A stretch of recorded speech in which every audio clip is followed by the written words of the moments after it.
ఇమాన్యుయల్ గారు మెల్లిగా మాస్క్ తొలగిస్తున్నారు అనిపిస్తుంది.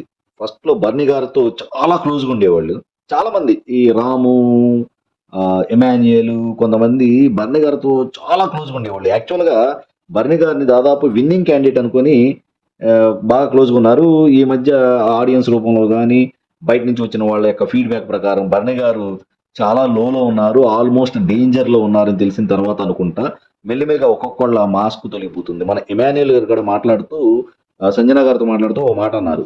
ఏమని మనకి ఇట్లా భరణి గారు నన్ను అడుగుతున్నారు. ఒకవేళ నేను బాగా డేంజర్ జోన్‌లో ఉండి హౌస్‌మేట్స్ ఎవరు నన్ను కాపాడలేని పరిస్థితిలో ఉన్నప్పుడు నువ్వు నాకు హెల్ప్ చేస్తావా?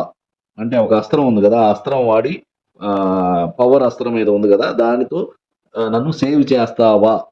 అనే అంత దూరం ఆలోచించాడు అని బయటకు ఓపెన్ అప్ అయ్యి చెప్తున్నాడు. మా ఇమాన్యుయల్ గూడా అన్నాడంట ఇన్ కేస్ ఆ 15 మంది ఒకవైపు, మీరు ఒకవైపు ఉండి, మీ వైపున న్యాయం ఉండి, మీరు వాళ్ళకన్నా బాగా ఆడిన వ్యక్తిగా నాకనిపిస్తే నేను మీకు సపోర్ట్ ఇస్తాను. లేకపోతే లేదన్నాడంట.